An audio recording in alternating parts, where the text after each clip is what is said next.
Assalamualaikum Laili.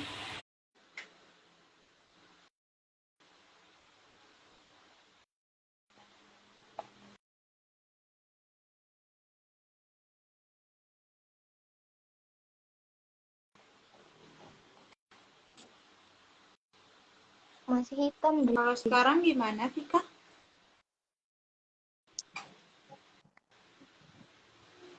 Assalamualaikum. Waalaikumsalam Ustaz. Izin Ustaz, di Ustaz kamera saya kelihatan nggak Ustaz? Kelihatan, yang nggak kelihatan yang di atas.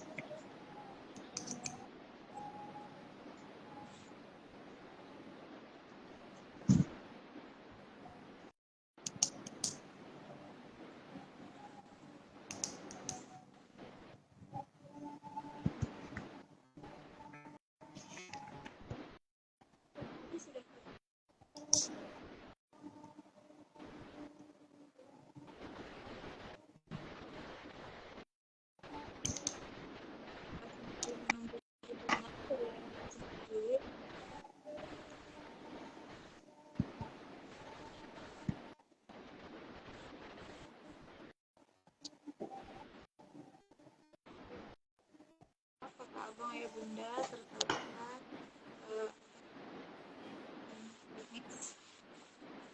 Oke, silakan.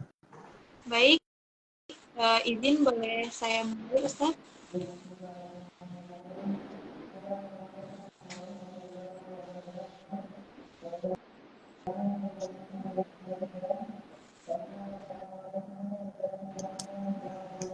Baik,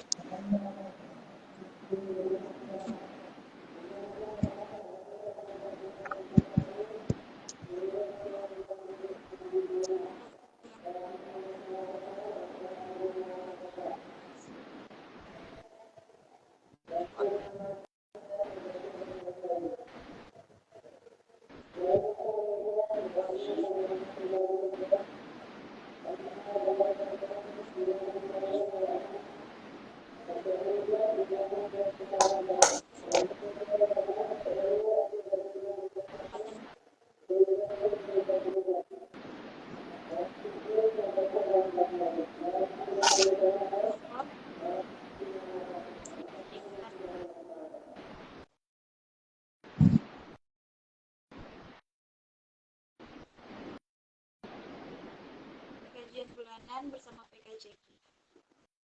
Selawat seiring salam diaturkan kepada Nabi Muhammad Sallallahu Alaihi Wasallam. Allahumma sholli ala Sayyidina Muhammad wa ala Sayyidina Muhammad.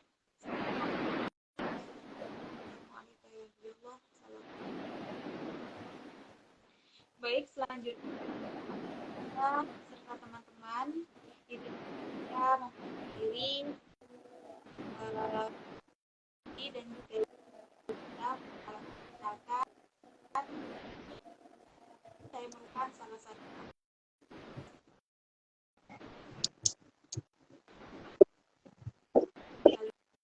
kalian materi telah hadir bersama materi kita yaitu beliau merupakan teman pendidik di asrama Pondok Pesantren Al Ihsan Boarding School Riau. Beliau juga merupakan owner dari HMI. Beliau menyelesaikan pendidikan beliau S1 dan S2 di UIN Riau. Nah, pada kesempatan ini Ustaz menyampaikan materi yaitu problematika pemuda. Terima kasih kepada moderator. Sebelumnya saya bertanya dulu, suara kedengaran jelas?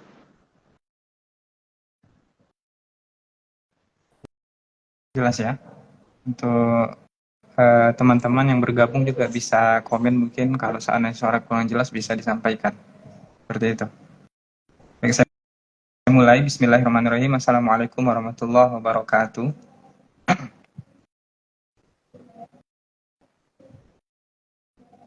Alhamdulillahirabbil alamin.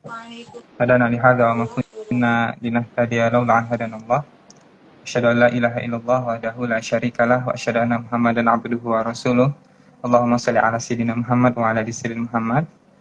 Teman-teman yang berbahagia dimanapun berada, terkhusus untuk teman-teman dari PKCQ Berbagi ya, dari Pulau Kundur. Semoga senantiasa diberikan kesehatan serta diberikan kemudahan dalam setiap menjalani amanah dan aktivitas sehari-hari. Kita bersyukur, alhamdulillah, pada malam hari yang semoga Allah senantiasa berikan keberkahan kepada kita. Ada yang bilang suaranya putus-putus ya? Putus-putus, Kak Pika, suaranya?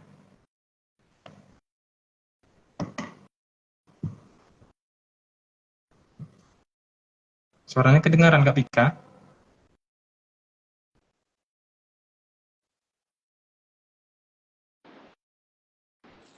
Kedengaran, Ustaz.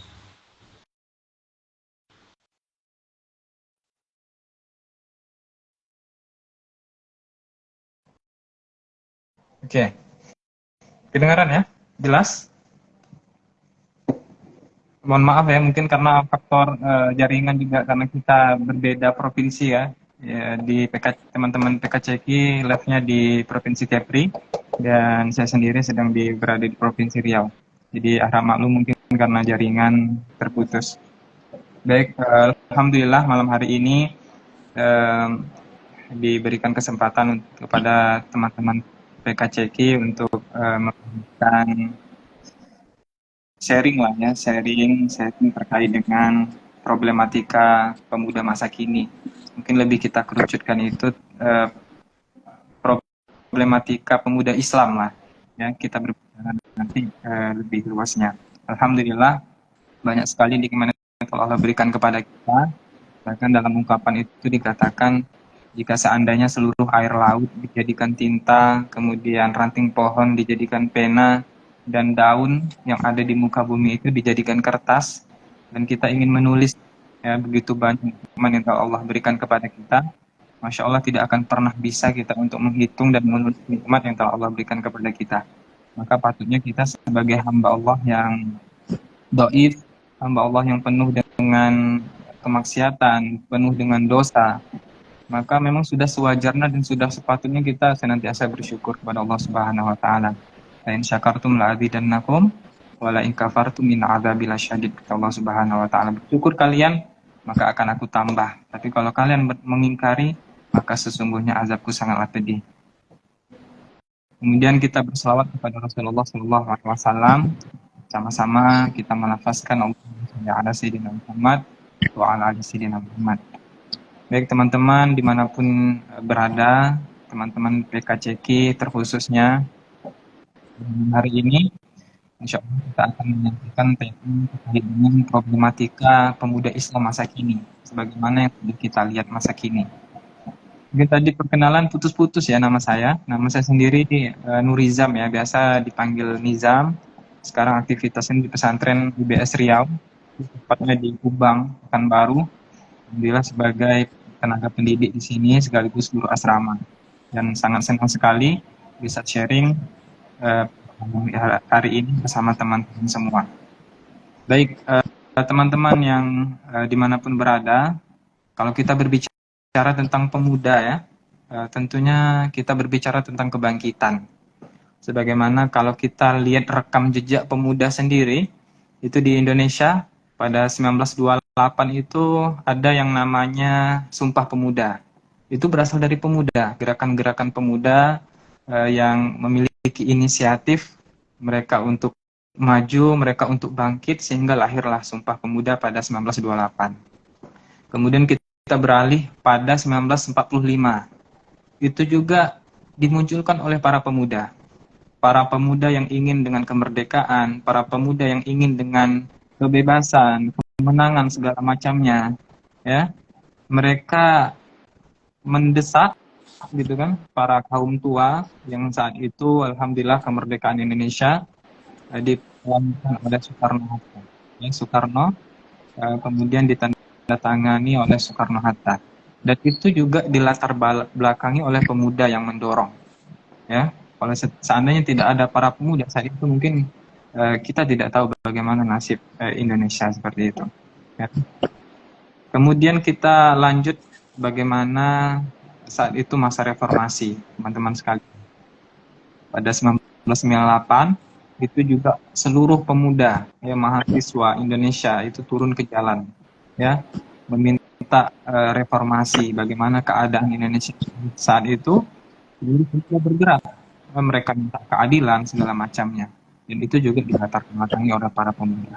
Itu kalau kita berbicara tentang Indonesia yang lingkupnya lebih kecil.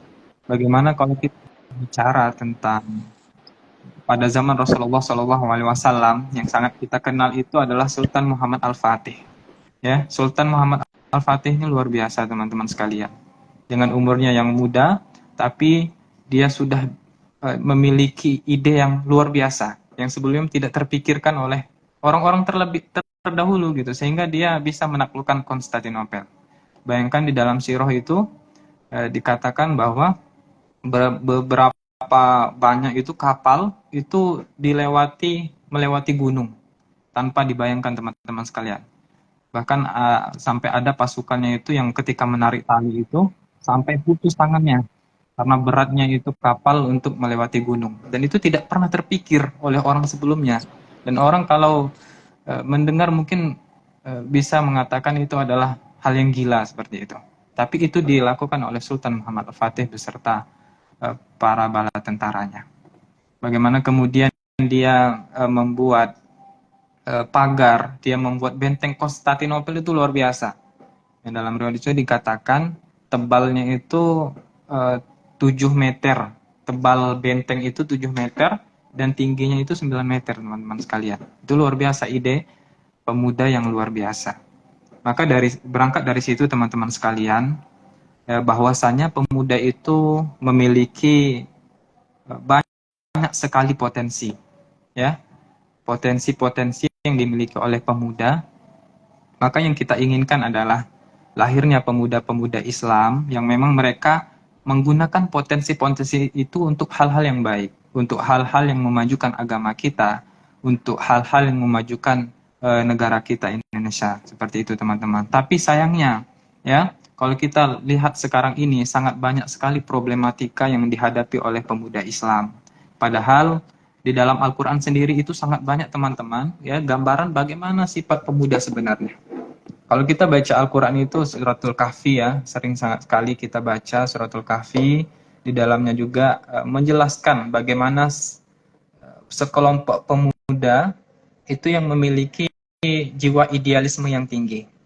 Ya, mereka lari dari kejaran pemimpin yang zolim, sehingga mereka bersembunyi di sebuah gua. Seperti itu yang sering kita dengar, bagaimana sifat idealisme, ya, sekelompok pemuda Al-Kahfi gitu kan. Dan mereka adalah pemuda, teman-teman sekalian, pemuda. Kemudian bagaimana kemudian juga kita ketahui kisahnya Nabi Ibrahim alaihissalam. Ya, dia melawan pemimpin yang zolim terhadap dirinya. Ya, kita ketahui dia dibakar, ya, oleh Raja Namrud, sehingga kita ketahui dia adalah sosok yang sangat pemberani. Dan pada saat itu beliau juga adalah seorang pemuda. Kemudian kita ketahui juga Nabi Yusuf, ya, Nabi Yusuf alaihissalam, seorang pemuda yang terjaga, dan dia menggambarkan pemuda yang sangat istiqomah. Bagaimana kemudian ada perempuan cantik gitu kan yang menggodanya, sehingga dia tidak tergoda oleh perempuan tersebut, dan dia menjaga keistiqomahan dirinya. Dia ingin dirinya bersih dari hal-hal yang tidak baik. Begitulah teman-teman sekalian, kalau kita baca sirah, kalau kita baca bagaimana pemuda-pemuda pada zaman Rasulullah itu luar biasa. Potensi-potensi mereka itu memang betul-betul mereka gunakan dengan hal-hal yang baik. Mereka betul-betul mereka gunakan untuk hal-hal yang bisa memajukan Islam, memajukan negara tercinta, seperti itu teman-teman sekalian. Kemudian itu dari Al-Quran. Kalau kita baca hadis juga teman-teman sekalian, itu juga banyak hadis-hadis yang berbicara tentang pemuda. Salah satunya diantaranya ada hadis yang yang kandungannya itu 7 diantara golongan yang mendapat naungan di hari akhir, ya. Dan salah satu diantaranya adalah disampaikan dalam hadis itu adalah pemuda yang memang tumbuh besar, ya, dalam ketaatan kepada Allah Subhanahu wa taala. Yang memang hatinya itu terikat dengan masjid. Di situ disampaikan adalah pemuda. 7 di antara golongan yang diselamatkan di hari akhir kelak, yang mendapat naungan, ya. Kemudian juga ada hadis ya ma'syarul syabab itu yang kita ketahui bahwasanya anjuran Rasulullah atau perintah Rasulullah SAW untuk pemuda, jika seandainya sudah siap untuk menikah maka menikahlah, ya. Maka jika belum siap maka berpuasalah. Itu artinya apa? Kita diminta untuk menjaga diri kita, karena sejatinya pemuda Islam itu adalah pemuda yang berharga. Apalagi seorang muslimah, maka dikatakan sebaik-baiknya perhiasan adalah wanita muslimah. Seperti itu teman-teman sekalian. Begitu berharganya, ya, pemuda Islam. Namun sangat jauh, ya, dari hal-hal yang sudah kita sebutkan di atas. Bagaimana kemudian kita lihat sepertinya berbanding terbalik, ya, bagaimana dengan kondisi Indonesia saat ini, teman-teman. Kita tidak mengambil contoh jauh, kita lihat bagaimana kondisi negara kita saat ini, ya. Luar biasa itu, teman-teman. Kalau kita lihat kondisi pemuda saat ini, banyak sekali permasalahan-permasalahan yang dihadapi oleh pemuda. Dan tantangannya apa? Tantangannya adalah ilmu pengetahuan dan teknologi yang pada saat ini itu serba canggih, luar biasa. Kalau dosen saya itu bilang di S1, beliau mengatakan kalau dulu itu pemuda itu rusak biasanya dengan hal-hal yang jauh gitu kan, jauh dari dirinya. Tapi kalau sekarang itu pemuda itu rusak hal yang ada di kantongnya sendiri. Apa itu? Dari handphone, gadget, tidak lepas dari ilmu pengetahuan, perkembangan ilmu pengetahuan dan teknologi sendiri, teman-teman sekalian. Maka itulah tantangan besar sekali bagi pemuda saat ini, khususnya pemuda Islam, yang memang harus kita jaga. Karena pemuda, ya, pemuda hari ini adalah cerminan, ya, nanti pemimpin di masa depan. Kemudian apalagi teman-teman sekalian, dari IPTEK itu bisa, kita sekarang sudah bicara tentang itu tantangan, ya, tantangan dari pemuda itu sendiri. Kalau dulu mungkin, ya, memang mungkin tidak bisa kita samakan bagaimana kondisi pemuda dulu dengan sekarang. Tapi setidaknya kita bisa mengambil pelajaran, teman-teman. Setiap zaman itu memang pasti ada tantangannya. Tapi tantangan terberat untuk pemuda saat ini adalah itu adalah ilmu pengetahuan teknologi yang luar biasa, terutama dari gadget, teman-teman. Ya, berbagai informasi itu sudah bisa diakses. Ya. Kalau dulu mungkin pada zaman-zaman 2000-an itu mungkin mau ngakses sesuatu itu harus ke warnet dulu gitu kan. Cari warnet, mau ngegame segala macam. Tapi kalau sekarang yang mau kita akses itu ada di kantong kita sendiri. Setiap kalau kita lihat, kita tanya pemuda sekarang itu tidak mungkin yang tidak ada gadget, teman-teman sekalian. Mereka bermedia sosial, ya.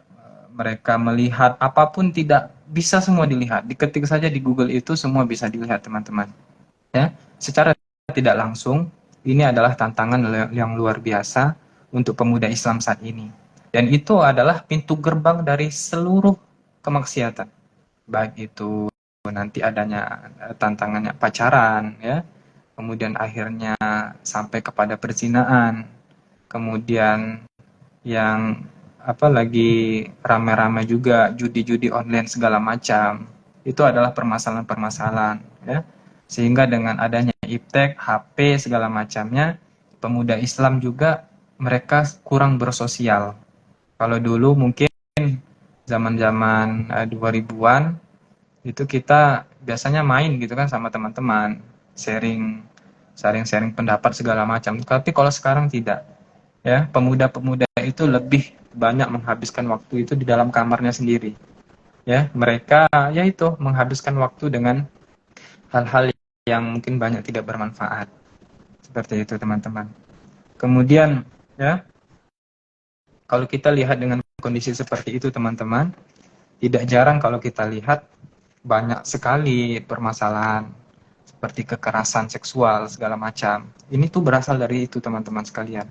Ya, ibu-ibu muda gitu kan, para remaja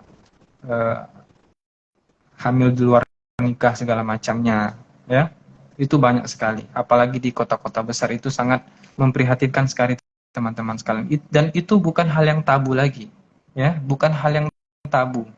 Kalau di Pekanbaru ini juga luar biasa juga teman-teman sekalian bagaimana kondisi. Kita juga melihat kondisi Indonesia sendiri gitu kan. Di berita-berita itu rata-rata itu kita lihat berapa banyak permasalahan-permasalahan itu yang biasanya dihadapi oleh pemuda, yang mereka terjerat oleh narkoba, terjerat oleh pergaulan bebas segala macamnya. Itu berasal dari penggunaan iptek yang tidak terkontrol, teman-teman sekalian, ya. Maka timbullah permasalahan-permasalahan itu. Maka yang kita inginkan adalah memang kalau ditanya ya bagaimana cara solusi untuk mengatasi ini semua, tentunya seseorang jamaah pernah bertanya kepada imam, wahai imam, ya, bagaimana cara aku mendidik anakku? Lantas imam itu pun menjawab, sudah berumur berapa anakmu? Dia menjawab, anakku sudah berumur 13 tahun, wahai imam. Dan imam itu pun menjawab, engkau sudah sangat terlambat. Dikatakan seperti itu teman-teman sekalian. Jadi si imam ini bukan mengatakan bahwa umur 13 tahun itu masih ada kesempatan untuk mendidik anak seperti itu. Makanya kalau kita berbicara lebih luas gitu kan tentang pemuda Islam untuk menjaga dirinya adalah bagaimana kita dari memilih pasangan, teman-teman. Kalau kita ingin memperbaiki keturunan pemuda Islam segala macam, mulai dari memilih pasangan, ya. Kemudian dari situlah kita sudah mulai, ya. Bagaimana kemudian nanti dari pasangan itu nanti akan lahir anak-anak, kemudian anak-anak yang memang dididik dari kecil, dari dalam kandungan dia itu sudah dididik, teman-teman sekalian. Sehingga dia dididik dengan nilai-nilai akidah, dengan nilai-nilai Quran gitu kan. Ini khusus bagi teman-teman yang masih remaja gitu kan, masih pemuda yang belum menikah. Itu sangat sangat penting sekali, ya. Dimulai dari bagaimana kita mencari pasangan kita sendiri, ya. Karena suami yang nanti akan menjadi kepala keluarga dan seorang istri nanti akan menjadi madrasatul ula gitu kan, madrasah pertama bagi anak-anaknya. Kemudian kalau seandainya sudah memiliki anak, ya, ibu-ibu, kemudian keluarga kita yang sudah memiliki anak, maka dari awal, dari sejak dini itu memang sudah ditanamkan akidah. Karena ibarat pohon, teman-teman sekalian. Kalau seandainya akidahnya sudah bagus, dari kecil sudah ditanamkan akidah, kemudian diajarkan untuk sholat, ya, dibiasakan untuk sholat segala macamnya, kemudian ibadahnya sudah bagus gitu kan, sehingga pohon itu kalau kita ibaratkan akidahnya itu adalah akarnya, kemudian ibadah itu adalah pohon itu sendiri, ya, kemudian ibadah-ibadah sunnah itu ada ranting-rantingnya gitu kan, sehingga nanti kelak anak itu pohon itu akan berbuah bagus, berbuah yang manis. Itulah buah dari akhlak. Jadi kalau seandainya dari kecil sudah ditanamkan dengan akidah, ibadahnya terjaga segala macamnya, insya Allah akidah bagus, ibadah juga bagus, insya Allah dia akan membuahkan akhlak juga yang bagus, teman-teman sekalian. Dan inilah yang menjadi krisis saat ini, teman-teman sekalian. Jadi kalau seandainya sebuah keluarga itu sudah bagus, ya, bagaimana kemudian ayahnya, ibunya, anaknya gitu kan sudah memiliki agama yang bagus gitu kan, kemudian mereka memang betul-betul memiliki visi dan misi hidup, maka insya Allah akan tercipta yang sering kita dengar di dalam Al-Quran itu keluarga yang memang betul-betul kedamaian, ya, thayyibatun wa rabbun ghafur itu tadi. Jadi itu berasal dari keluarga yang kecil, kemudian nanti mereka akan memiliki masyarakat gitu kan, ya, mungkin kalau kita sekelas dengan kecamatan gitu kan, kemudian kabupaten, kemudian nanti provinsi gitu kan. Jika seandainya di dalamnya itu adalah ikatan-ikatan keluarga yang memang terjaga, mereka sudah ditanamkan akidah di dalamnya, anak-anaknya tumbuh besar ya dengan adab yang bagus, dengan akhlak yang bagus, insya Allah akan terciptalah sebuah negara yang memang luar biasa teman-teman sekalian. Ya, jadi dalam sebuah negara itu setiap kepala keluarga itu mereka punya visi misi hidup yang luar biasa. Kemudian disitulah nanti akan tercipta keluarga yang damai itu tadi, ya, keluarga yang madani itu tadi. Berasal dari situ teman-teman sekalian. Tidak bisa kita pungkiri, ya. Kadang kesalahan dari pendidikan keluarga tersendiri, ya. Kita lihat bagaimana kondisi saya sendiri di pesantren ini, teman-teman sekalian. Bukan berarti di namanya pesantren, ya, di pondok itu tidak ada namanya kemaksiatan, enggak. Makanya bersyukur kita yang hari ini itu sedang berada di lingkungan kebaikan. Di lingkungan kebaikan saja, kadang-kadang itu masih ada kesempatan untuk melakukan dosa, kesempatan untuk melakukan kesalahan, kesempatan untuk melakukan kemaksiatan. Bagaimana kemudian kalau seandainya kita tidak berada di lingkungan kebaikan, teman-teman sekalian, ya. Kemudian untuk teman-teman mungkin sahabat-sahabat semua yang sedang dalam masa perkuliahan, ya, teman-teman yang kerja gitu kan, notabene-nya masih remaja, masih pemuda, maka carilah komunitas yang memang bisa menjaga kita.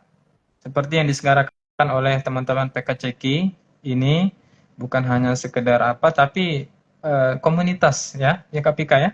Komunitas yang memang di dalamnya itu nanti mungkin ada pembinaan, ada kajian bulanan segala macam, dan insya Allah itulah yang akan membuat kita itu ada yang reminder, ada yang mengingatkan kita ketika salah, ada yang mengingatkan kita ketika lupa, karena memang manusia itu tempat lupa teman-teman sekalian. Maka kita butuh ada teman-teman yang memang punya komunitas yang bisa mengingatkan kita dalam kebaikan, insya Allah, seperti itu teman-teman. Seperti di kampus, ya, mungkin pasti banyak sekali organisasi-organisasi yang sangat luar biasa yang bisa teman-teman ikuti, yang insya Allah akan menunjang, akan menjadi reminder setiap apapun yang kita lakukan. Maka ada sebuah ungkapan juga mengatakan bahwa kalau seandainya saat ini kita tidak disibukkan dengan kebaikan, maka saat itu insya Allah kita juga akan sedang disibukkan dengan keburukan, teman-teman sekalian. Jadi hanya ada dua pilihan. Kalau kita sedang tidak sibuk, ya, kalau kita tidak menyibukkan diri kita dengan hal-hal yang baik, maka saat itu juga lah kejahatan yang akan menyibukkan diri kita. Maka sibukkan diri kita dengan hal-hal yang bermanfaat. Sibukkan diri kita dengan hal-hal yang memang tidak ada ruang, ya, dosa itu bisa bersemi. Tidak ada ruang hal-hal tersebut, hal-hal yang buruk itu terjadi pada diri kita, teman-teman sekalian. Kadang orang menganggap hal ini tabu, teman-teman. Banyak teman-teman saya gitu kan yang dari kampung, ya, karena saya juga dari kampung, datang ke Pekanbaru, kemudian ya mereka merasa mereka sudah terjaga sehingga tidak butuh dengan yang namanya komunitas. Mereka tidak perlu lagi ikut-ikut kajian segala macamnya, teman-teman. Setelah itu kita lihat kondisi bagaimana masa depan mereka, bagaimana nasib mereka itu jauh sekali gitu. Jadi seolah-olah mereka itu sudah melupakan Islam, teman. Itu juga permasalahan dari pemuda Islam saat ini. Mereka hilang jati dirinya. Mereka lupa bahwa mereka adalah seorang pemuda Islam yang memiliki potensi yang luar biasa, yang seharusnya potensi-potensi itu mereka gunakan untuk banyak hal, menuntut ilmu, ya, memperbaiki diri segala macamnya. Maka itu yang kita inginkan, teman-teman sekalian. Tapi hasil bagaimana kita lihat hari ini itu sangat jauh pemuda-pemuda Islam itu dari nilai-nilai keislamannya. Kita lihat kejahatan-kejahatan sosial gitu kan, kejahatan-kejahatan, kemudian kenakalan remaja itu banyak berasal dari pemuda Islam yang memang mereka tidak terkontrol, ya, tidak terkontrol oleh keluarganya. Kebanyakan kadang ayah sama ibu sibuk bekerja, sehingga anak ya dikasih HP dengan tanpa pengawasan segala macam, sehingga akan merusak pemuda Islam itu sendiri. Makanya saya katakan teman-teman sekalian, ya, mulai dari memilih pasangan, ya, karena pada akhirnya kita juga akan berkeluarga, dan ini bukan hal yang tabu lagi teman-teman sekalian. Maka betul-betul kita lihat, ya, kita pilih pasangan yang memang bisa menunjang, bisa membentuk keluarga yang sakinah mawaddah warahmah itu nanti. Dan insya Allah itu akan melahirkan pemuda-pemuda yang memang terjaga. Bagaimana kita ketahui teman-teman sekalian? Kita ketahui Imam Syafi'i, ya. Pada saat itu Imam Syafi'i ini berasal dari keluarga yang luar biasa, yang terjaga. Sehingga pada saat itu Imam Syafi'i dititipkan oleh tetangganya, ya. Tetangganya dititipkan kepada tetangga, ibunya menitipkan kepada tetangga. Dan terus ketika ibunya pulang, ibunya bertanya kepada Imam Syafi'i, "Wah Imam Syafi'i, kau dikasih makan apa di rumah tetangga tadi?" "Aku dikasih minum susu, wahai ibu." Lantas dia bertanya, "Dari mana susu itu?" Gitu kan. Si Imam Syafi'i tidak tahu. Dan pada saat itu, ibunya langsung menyuruh Imam Syafi'i memuntahkan susu itu, teman-teman sekalian. Ya. Jadi asupan, ya, itu juga berasal dari keluarga. Kalau seandainya bagaimana kemudian, na'udzubillah gitu kan, kita lahir dari keluarga yang memang ayah dan ibu kita, ya, mencari rezeki yang haram untuk kita konsumsi, ya, dan itu akan menyebabkan nanti masa depan kita akan berpengaruh teman-teman sekalian, ya. Makanya kita sering mendengar kata Ustaz Abdul Somad, kalau sudah hal yang tidak baik masuk ke dalam tubuh kita gitu kan, yang kita konsumsi, hal yang haram gitu kan, sehingga dia akan menjadi darah, dan darah ini akan dipompa ke seluruh tubuh kita, dipompa ke tangan, dipompa ke otak kita, dipompa ke mata kita, dipompa ke kaki kita, segala macam, seluruh organ dipompa, sehingga organ-organ kita itu penuh dengan darah-darah yang haram. Maka dari situlah yang sangat berpotensi kita untuk melakukan hal-hal yang tidak baik, melihat yang tidak baik, ya, mulut kita gunakan dengan hal yang tidak baik, tangan kita juga kita gunakan dengan melakukan hal-hal yang tidak baik, teman-teman sekalian. Pada Allah Subhanahu wa taala memberikan kita begitu banyak nikmat, organ tubuh kita yang luar biasa, ya. Khalaqanal insana fi ahsani taqwim, ya. Allah Subhanahu wa taala telah menciptakan kita itu memang dengan sebaik-baiknya rupa, sebaik-baiknya bentuk, ya. Maka kita yang menjaganya teman-teman sekalian, ya. Kita yang menjaga bagaimana Allah Subhanahu wa taala sudah menganugerahkan kita itu banyak sekali kenikmatan-kenikmatan itu, ya teman-teman sekalian. Maka dari itu, ya, saya mengajak kepada teman-teman sekalian, para pemuda Islam, ya, yang hari ini sedang berjibaku di bidang apapun itu teman-teman sekalian, karena kita memiliki potensi yang beragam gitu kan, teman-teman yang sedang kuliah, teman-teman yang sudah kerja, ya, para ibu-ibu mungkin, ibu-ibu yang hanya di rumah, atau ibu-ibu yang memiliki banyak aktivitas lain segala macamnya. Mari sama-sama kita perhatikan pemuda Islam, pemuda masa kini. Tanpa kita sadari teman-teman sekalian, pemuda hari ini kelak mereka lah yang akan menjadi pemimpin masa depan. Anak-anak kita, kemudian ponakan kita segala macamnya. Maka itu adalah tugas kita untuk mengingatkan. Kita tidak tahu, ya, siapa nanti yang akan menjadi gubernur, yang akan menjadi bupati, yang akan menjadi camat, presiden segala macamnya. Itu adalah pemuda-pemuda yang hari ini banyak pemuda yang rusak segala macamnya gitu kan. Bagaimana nanti nasib Indonesia ke depan gitu? Bagaimana nanti nasib Islam ke depan kalau seandainya pemuda-pemuda hari ini rusak, ya? Pemuda-pemuda hari ini yang mereka tidak memiliki jiwa juang itu tadi, mereka yang tidak lagi memiliki motivasi untuk menjadi lebih baik, motivasi untuk membela agamanya sendiri, teman-teman sekalian. Itu pesan dari saya. Kemudian untuk mengakhiri mungkin nanti ada sesi tanya jawab segala macamnya. Silakan teman-teman semua nikmati masa mudanya, ya. Nikmati masa muda itu boleh-boleh saja, silakan. Tapi jangan sampai kita mengorbankan agama kita dan kita merusak masa depan kita. Silakan nikmati apapun itu. Ya, masa muda memang untuk dinikmati teman-teman sekalian. Tapi jangan sampai kita merusak agama kita. Tapi jangan sampai dengan kita menikmati masa muda kita, itu sampai-sampai masa depan kita rusak, teman-teman sekalian. Jangan sampai seperti itu, ya teman-teman sekalian. Maka kita berdoa kepada Allah Subhanahu wa taala yang Maha membolak-balikan hati kita, ya muqallibal qulub, tsabbit qalbi ala dinik wa ala taatik. Ya Allah Subhanahu wa taala senantiasa menjadi pembolak-balik hati kita. Dan kita berharap, kita bermunajat, kita berdoa kepada Allah Subhanahu wa taala, semoga Allah senantiasa memberikan kita hati-hati yang bersih. Allah Subhanahu wa taala menjaga kita dari hal-hal yang tidak baik, sehingga kita bisa menjaga diri kita, insya Allah akan menjadi orang yang sukses di dunia dan akhirat. Amin amin ya rabbal alamin. Mungkin sekian untuk yang saya dapat sampaikan terlebih dahulu ya. Silakan saya kembalikan kepada moderator. Wassalamualaikum warahmatullahi wabarakatuh.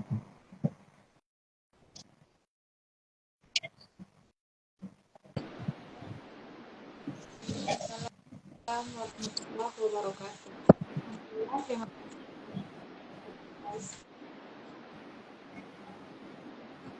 Ayah bunda serta kalian yang ingin ditanyakan langsung.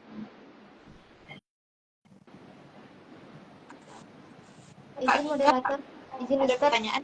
izin bertanya sedikit Ustaz. Sebelumnya kedengaran jelas nggak Ustaz suara saya? Karena di jaringan di tempat saya kurang bagus nih Ustaz. Ya, kedengaran alhamdulillah.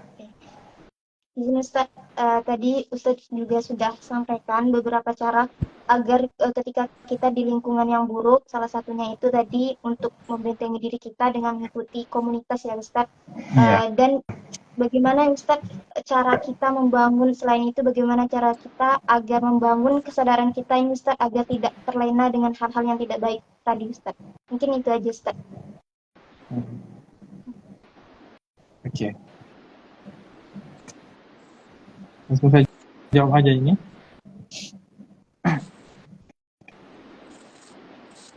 Kedengaran suaranya? Kedengaran Ustaz. Kedengaran ya? Baik. Cara kita menumbuhkan kesadaran ya. Tentunya teman Kak Pika, terima kasih ya pertama dari pertanyaannya. Cara kita menumbuhkan kesadaran itu, ya tentunya tadi berawal dari menanamkan akidah sebenarnya Kak Pika. Ya. Karena insya Allah kalau seandainya kalau dalam diri kita sudah ada akidah yang kuat, ya, akidah yang bersih, akidah yang lurus, insya Allah itu akan tercermin kepada ibadah kita. Dan kita juga berusaha untuk senantiasa menjaga ibadah kita. Di antaranya itu tentunya kewajiban kita adalah sholat gitu kan. Jangan sampai teman-teman ya sholat kita tinggalkan. Ya. Jadi dari itu insya Allah ketika kita sudah menanamkan akidah yang lurus, akidah yang bersih dalam diri kita, kemudian kita tidak meninggalkan ibadah kita, insya Allah akan tercermin ke akhlak kita yang lebih baik, insya Allah. Akhlak yang baik itu, itulah yang akan tercermin kepada diri kita. Jadi kita tidak bisa, kalau akhlak itu kita nggak bisa nggak bisa olok-olok atau apa bahasanya ya, kita nggak bisa membohongi orang lain lah gitu. Lambat laun akhlak itu akan tercermin sendiri dia, dan itu tercermin dari akidah dan ibadah kita tadi. Kemudian di antaranya juga untuk menimbulkan kesadaran dalam diri kita menghadirkan Allah Subhanahu wa taala di setiap aktivitas yang kita jalani. Jadi Allah itu melihat kita meskipun kita tidak melihat Allah Subhanahu wa taala. Kalau seandainya di dalam hati kita tidak ditanamkan hal seperti itu, mustahil kita berani untuk melakukan hal-hal yang memang Allah Subhanahu wa taala larang. Kemudian juga jangan lupa untuk senantiasa menjaga wudhu teman-teman kalian. Insya Allah wudhu itu luar biasa. Kalau kita tanpa putus wudhu, ketika batal kita wudhu lagi, itu kalau kita mau melakukan hal-hal itu, insya Allah kita itu seperti ada reminder saya sedang berwudhu. Atau ketika kita mau berjabat dengan yang bukan muhrim kita, insya Allah kita akan lebih terjaga. Itu mungkin salah satu di antaranya, di antara hal-hal yang menjadi reminder kita yang akan menimbulkan kesadaran dalam diri kita. Dan kita harus ingat teman-teman sekalian, apa yang kita lakukan hari ini, itulah yang akan kita tuai nantinya. Ya, makanya orang sering bilang bahwa hukum tanam tuai pasti ada. Itu nyata adanya. Apa yang kita lakukan hari ini, ya, kalau kita menanam padi, itulah nanti yang akan kita tuai. Ya, kalau kita menanam padi, bisa jadi dia akan tumbuh rumput gitu kan. Tapi kalau kita sudah menanam rumput, tidak mungkin akan tumbuh padi. Jadi kalau kita sudah dari awal menanamkan kebaikan, kita sudah membiasakan kebaikan, insya Allah kebaikan itulah yang akan menjadi penolong kita, yang akan menjadi menyelamatkan kita di akhir nanti gitu kan. Tapi kalau sudah keburukan yang kita tanam gitu kan, di awal tidak mungkin akan berbuah kebaikan. Sedikit Kapika. Tadi ada juga kalau tidak salah bagaimana membersihkan itu tadi ya. Cara itu ya, gadget terhadap anak gitu katanya. Saya terbaca sih tadi komennya. Bagaimana supaya anak kecanduan gadget ya, seperti itu. Mungkin ayah bunda bisa membuat jadwal lah ya. Memang jadwal itu disepakati oleh anaknya, karena ayah bunda sekalian, kalau kita seandainya betul-betul membatasi anak itu, saya rasa itu juga hal yang kurang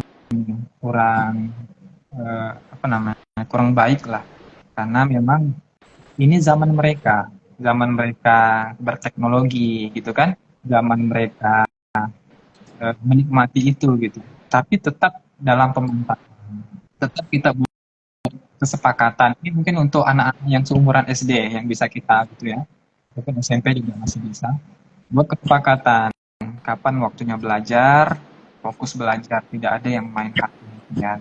Kapan waktunya ibadah, memang betul-betul ibadah serius, kapan waktunya ngaji, memang betul-betul sudah ada jadwalnya. Jadi setiap waktu ada jadwal. Jam segini ngaji, silakan ngaji. Jam segini main HP, silakan beri mereka HP, tapi tetap di dalam pantauan. Ya, jangan sampai mereka membuka hal-hal yang tidak. Saya rasa seperti itu, karena kalau kita batasi secara keseluruhan, bisa-bisa nanti mereka yang akan ketinggalan teknologi gitu kan, karena teknologi tanpa kita sadari juga sangat penting bagi kita. Itu ya. Komentar dari ibu siapa tadi. Kemudian beda dengan presidensi Islam di era modern dan pengaruh kecanggihan teknologi. Ini komentarnya mau saya baca langsung atau Kak Pika yang baca? Moderator. Ya. Saya baca. Dari siapa? Ini ada komentar Kak Hikmat. Okay. Yaitu bagaimana Pak Hikmatul Laili. Bagaimana pemuda muslim mendidik anak-anak jadi tetap dengan prinsip Islam di era modern. Terima kasih Kak Hikmatillah. Nah itulah ya. Oke, silakan teman-teman yang mau bertanya, silakan kita sesi sharing saja. Kalau saya bisa saya jawab, nanti jadikan PR. Nanti disampaikan oleh teman-teman dari PKCK. Mendidik pemuda anak-anak kita dengan prinsip Islam di era modern dan pengaruh teknologi saat ini. Menarik sekali pertanyaannya. Seperti yang saya katakan tadi ya, Kak Hikmatillah, bahwasanya memang mendidik anak ini kita beda ya, karena zaman kita beda. Dulu zaman-zaman mungkin kelahiran 90-an itu tidak ada HP gitu ya, tidak teknologi juga sangat terbatas, sehingga disuruh ngaji pergi ngaji gitu kan, disuruh belajar belajar. Tapi di era sekarang ini memang kita tidak bisa membatasi mereka 100% ya. Itulah tadi perlunya pemantauan dan penanaman akidah sejak dini dari anak-anak. Jadi memang anak-anak itu dari kecil memang kita biasakan dengan kebaikan. Kadang-kadang anak-anak yang jauh dari prinsip Islam ini juga berasal dari keluarga yang memang eh, jauh dari Islam. Bisa kita katakan seperti itu teman-teman sekalian. Kenapa anak-anak kita terbiasa sholat? Karena kita lihat gitu kan, ketika ada orang tuanya sholat, anaknya juga ikut gitu, ikut sholat segala macamnya. Karena orang tuanya terbiasa, anaknya melihat di rumah bagaimana orang tuanya berperilaku seperti itu. Bagaimana orang tuanya di rumah sholat, melakukan hal-hal kebaikan, kemudian untuk mungkin yang kaum laki-laki, ajak anaknya pergi ke masjid sejak dini, sehingga dari situ terikat hatinya dengan masjid. Tapi kalau seandainya dari kecil memang anak-anak kita tanpa kita tontonkan hal-hal yang baik seperti itu, maka pasti akan jauh dari eh, prinsip keislaman itu tadi. Maka di sini sangat perlu sekali apa namanya pantauan dari orang tua, ya, dari orang tua sendiri, ayah dan ibu sebagai garda terdepan penanaman akidah pertama untuk anaknya. Makanya kata Ustaz Hadi di ayat itu, sebisa mungkin yang mengajarkan Al-Fatihah itu adalah orang tuanya, ya, ibu ataupun ayah. Karena berapa tahun dia melaksanakan sholat, ya, dari dia hafal Al-Fatihah gitu kan, dari dia kecil, dari dia balik sampai dia meninggal, dia akan terus membaca Al-Fatihah. Ketika Al-Fatihah itu kita yang mengajarkan, insya Allah amal jariah itu akan kita panen setiap harinya. Tapi kalau seandainya mengajarkan Al-Fatihah itu bukan kita, ataupun mungkin guru ngajinya, maka mustahil kita akan mendapatkan pahala dari Al-Fatihah itu. Jadi perlunya penanaman sejak dini ya, penanaman sejak dini, dan juga peran orang tua itu sangat penting ya bagi perkembangan anak. Kalau untuk gadget ya silahkan dikasih, tapi tetap dengan pemantauan dan ada jadwal tersendiri. Karena kita tidak bisa batasi anak-anak kita di zaman saat ini. Memang sudah masanya seperti itu. Masih dengan Kak Hikmatillah, mengapa keluarga dan lingkungan sosial itu berperan penting dalam mendidik anak? Oh, jelas sekali, Kak. Ya, jelas sekali. Makanya hadis Rasulullah mengatakan bahwa tadi kita bicara keluarga ya. Sekarang kita bicara lingkungan sosial. Makanya ada yang hadis Rasulullah itu mengatakan bahwa kita itu tergantung agama teman kita, ya. Jadi kalau teman kita baik, insya Allah kita juga akan baik. Maka itu tadi, cari komunitas-komunitas yang baik. Kalau untuk anak-anak kita, ya, biasanya dia ada juga yang mengatakan juga, ini hadis juga, bahwasanya kalau kita berteman dengan tukang parfum, kita akan mendapat wanginya. Tapi kalau kita berteman dengan tukang besi, maka kita sedikit banyak akan dapat karatnya. Itulah sangat luar biasanya pergaulan sosial itu tadi, lingkungan sosial, dan itu akan menentukan kalau kita hidup ya di lingkungan insya Allah terjaga, masyarakatnya yang memang notabene-nya suka dengan keislaman gitu kan, prinsip-prinsip keislaman dijaganya, dan anak-anak kita juga berteman dengan teman-teman yang baik, teman-teman yang memang mengajak mereka dalam kebaikan, mengingatkan mereka segala macam, ya insya Allah mereka akan tumbuh juga seperti itu. Makanya tidak salah Rasulullah mengatakan bahwa seseorang itu tergantung agama temannya. Ya, kalau temannya pencuri, mustahil ya, tidak mustahil anak kita, para generasi kita juga akan ikut mencuri. Kalau temannya merokok, ya, ini anak kita berteman dengan temannya yang memang merokok, notabene-nya gitu kan, tidak mustahil anak-anak kita, generasi kita juga akan ikut merokok, ya, dan banyak hal lagi seperti itu. Jadi memang keluarga ya, lingkungan itu sangat berperan penting dalam pendidikan anak. Seperti itu. Dalam pendidikan remaja. Ya, mungkin itu untuk Kak Hikmatilaili ya. Itu tadi dari Kak Detisna ini tadi udah terjawab ya terkait dengan memberikan arahan kepada anak yang sudah kecanduan dengan gadget. Mungkin itu ya untuk apa? Mungkin kalau ada lagi disilakan.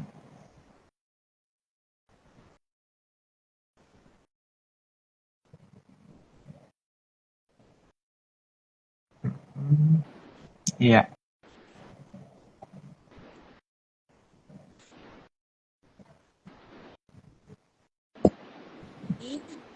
Oke, kita langsung menuliskan komentar sembari menunggu teman-teman. Saya ingin pertanyaan. Sebenarnya ini tuh dengan pertanyaan kayak gitu. Bahwasanya Gimana kurang jelas itu suaranya. mempengaruhi seseorang gitu. Jadi tadi itu kan Ustadz katakan bahwasanya hubungan sosial dalam agama teman itu mempengaruhi seseorang gitu. Seandainya punya teman banget yang emang setiap hari kita, tapi posisinya kita itu non muslim kan beda. Tapi Kak dengar suaranya. Kalau saya dengar terputus-putus. Ya Ustaz, di saya juga putus-putus Ustaz. Boleh ulang lagi Indri?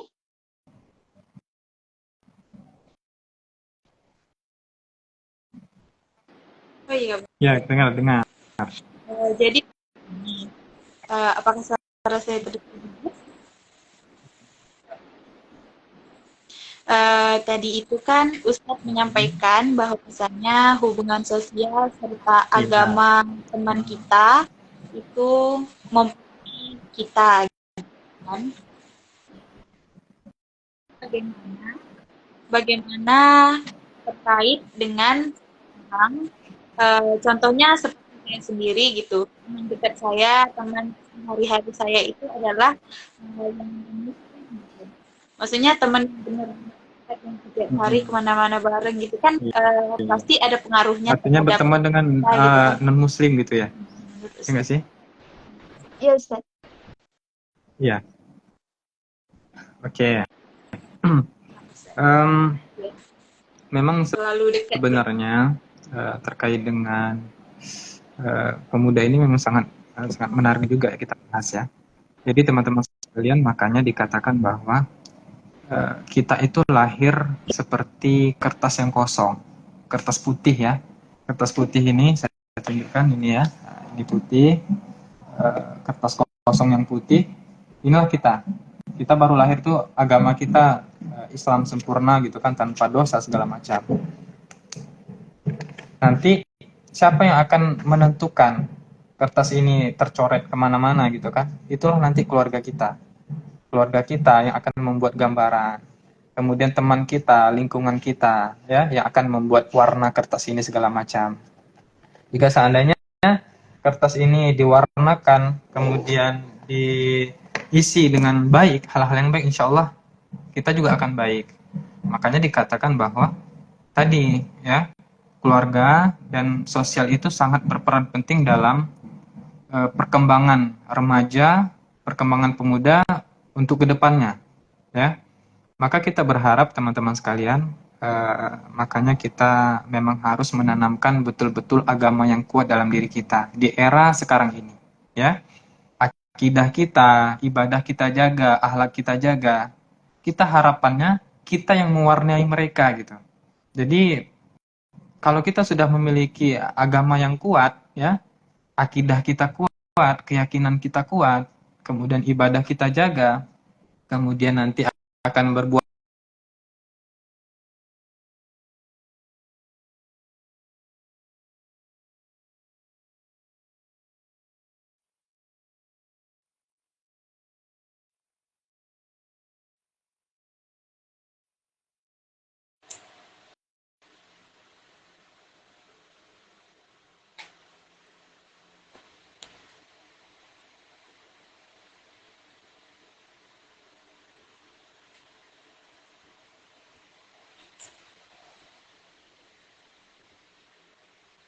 Iya deh, terkeluar. Mungkin Vika Ustaz jaringan. keluar nggak?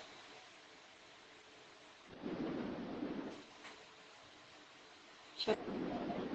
Iya, sepertinya begitu.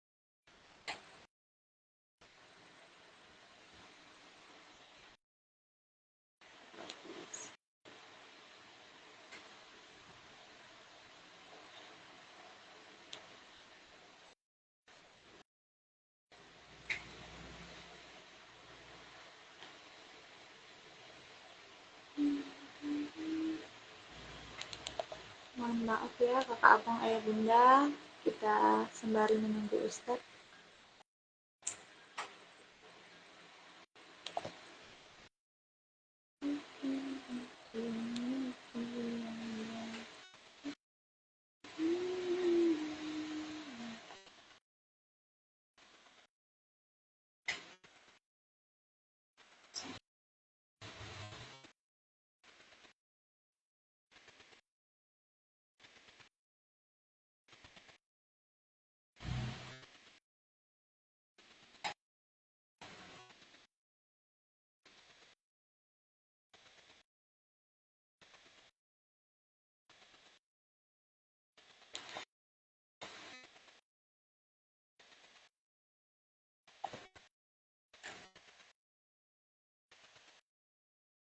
Manakah Ustadz?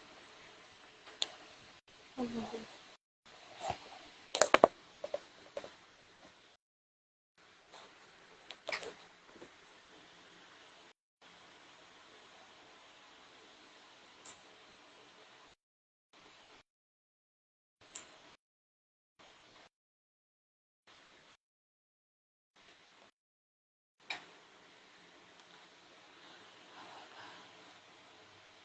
Ustadz masih belum Iya.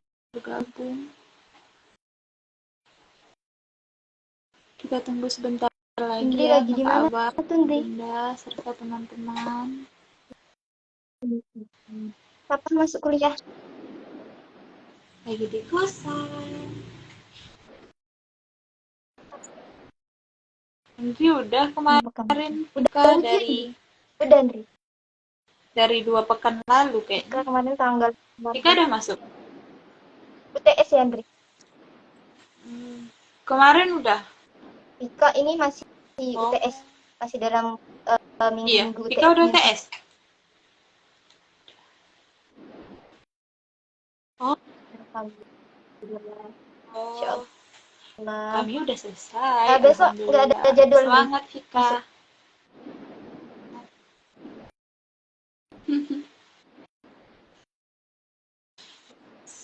Besok Mantap. kuliah nggak adanya di jadwal lembaga dakwah kampus saya. Di Vika belum, Dri. Masih hitam. Masih Indri masih belum kelihatan ya?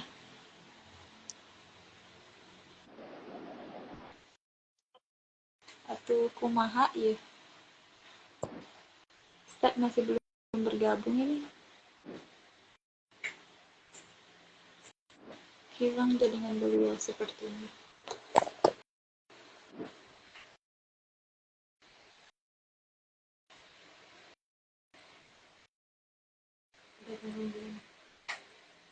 Iya, sepertinya begitu Ustaz. Ustaz udah gabung lagi.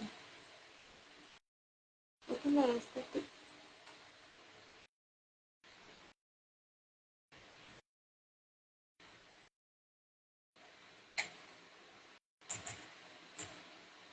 Oh iya, udah. Oke, mari kita terima. Alhamdulillah. Gimana, Ustaz? Jaringan tempat sepertinya ya. Gak apa-apa, Ustaz. Oke. Itu mungkin Kak Vika untuk saat ini. Baik, Ustaz. Baik, Indri, kedengaran Indri?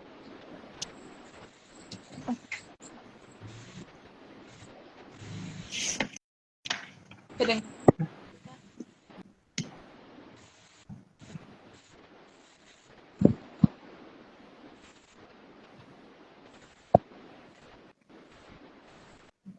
Sudah?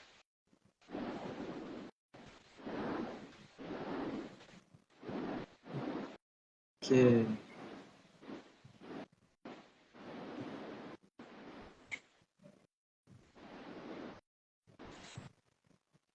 Jadi bagaimana Mungkin kalau masih Ustaz? ada pertanyaan dipersilakan, tapi Melanjutkan kalau tidak pertanyaan ada mungkin kita atau langsung kita tutup? bisa tutup saja. Karena mungkin jaringan juga kurang bersahabat.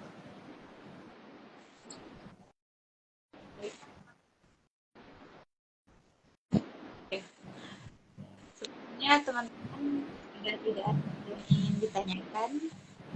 Baik. Ini Afwan, Indri, masih putus Indri. Posisi ke Indri di mana sekarang? Di apa? Tanjung Batu. Oh, Tanjung Pinang. Nah, di pelosok-pelosok ya. enggak di Tanjung Pinang, Ustaz. Oh, gitu. Enggak, Ustaz. Oh, iya. Ini enggak besok. Oh, gitu. Kalau Kak Tapi Tika enggak sekarang di Tanjung Batu, Tanjung Pinang juga. ininya bermasalah. Di Tanjung Pinang, Ustaz. Tanjung Pinang ya. Oke. Oke. Ya, sudah lebih baik, sudah Ya, lebih baik. Meskipun ya sudah gambarnya dari tadi nggak Sekarang kelihatan. gimana? Ustaz, buka suara saya.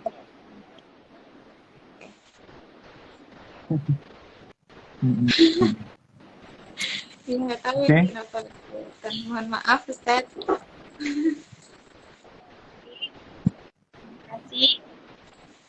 Terima kasih kami ucapkan kepada Ustadz atas jawabannya, serta mengucapkan terima kasih juga kepada kakak Abang, ayah bunda, dan teman-teman sekalian yang ikut serta untuk bertanya.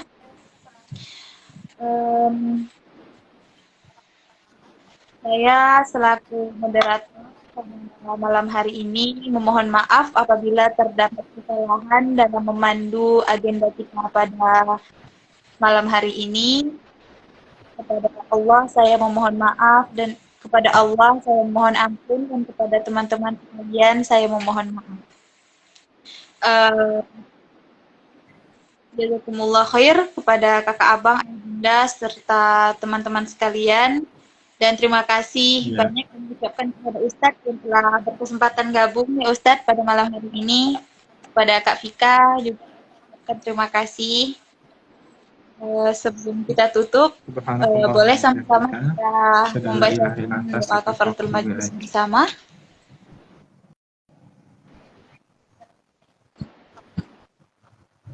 Waalaikumsalam warahmatullahi wabarakatuh. Assalamualaikum Terima kasih, warahmatullahi Ustaz. wabarakatuh. Sama-sama, izin keluar ya. Ya, Ustaz.